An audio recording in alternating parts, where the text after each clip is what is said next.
కొన్ని నేర్పిస్తారంట. ఇలా నడవాలి, అబ్బాయికి కావచ్చు అమ్మాయికి కావచ్చు. కొత్తగా జంటగా వచ్చారు, ఒక కుటుంబ వ్యవస్థలోనికి వస్తున్నారు. ఇలా నడవండి అంటే మాకు తెలుసులే అని కొంతమంది తల ఎగరేసే వాళ్ళు ఉంటారు. మాకు తెలుసులే అనే కుటుంబంగా కట్టబడతారు. మీ కుటుంబం నుంచి మరి ఇంకో కుటుంబము ఉద్భవిస్తుంది.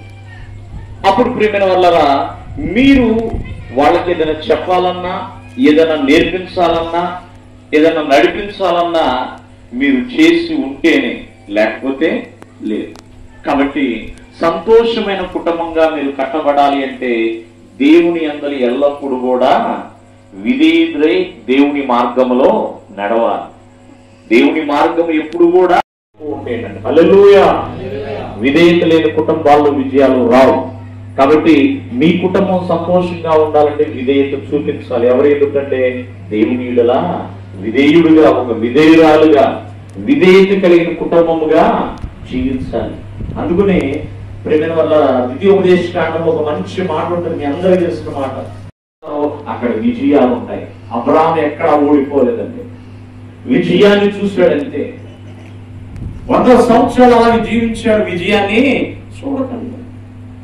కావున చూడండి, ఆ 100 సంవత్సరాల తర్వాత మరొక 75 సంవత్సరాల బ్రతికి 175 సంవత్సరాలు ఒక నిండు వృద్ధాప్యం అబ్రాహాముతో మాట్లాడాడు.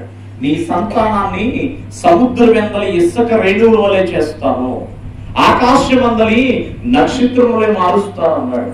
75 ఏళ్ళు వచ్చేసింది, 76, 77, 100 ఓపిక కలిగి ఉన్నాడుగా, విధేయుడుగానే ఉన్నాడుగా, ఏమాత్రము దేవుని ఎదిరించరా. అలాగే ఇస్సాకు కూడా 40 సంవత్సరాల వయసులో ఉన్నప్పుడు రెబెకాతో పెళ్ళయింది. కానీ పెళ్ళైన 20 ఏళ్ల వరకు కూడా పిల్లలు పుట్ల. అంటే ఇస్సాకు కూడా 60 సంవత్సరాల వయసులో ఉన్నప్పుడు పిల్లలు పుట్టారండి. చూడండి, తండ్రి అయితే 25 సంవత్సరాలు అలా ఎదురు చూసి విధేయతని కనుబరిచాడు, లేకపోతే కనబరిచేవాడు కాదండి.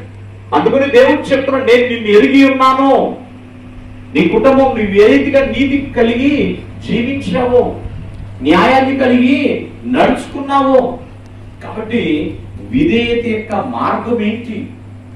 ఎన్నో మార్గాలు ఉన్నాయి, కానీ విధేయత మార్గము 11 మంది సంతానం. వరకని చెప్పాలంటే ప్రేమ వల్లరా ఆనాడు మరి మిగిలిన వాళ్ళు ఏంటంటే చనిపోయారండి అన్న. మిగిలిన వాళ్ళు ఏంటంటే చనిపోయారండి, 3 మాత్రం ఉన్నారు. వాళ్ళు వెల్ సెటిల్. దేవుడు ఆయనకి ఇచ్చిన దాంట్లో వాళ్ళ 3కి ఏ మాత్రం కూడా ఈయన వైపు చూడకుండా సెటిల్ చేసేసాడు అందరినీ. ఎక్కడికి సెటిల్ చేసేసాడు ప్రియమైన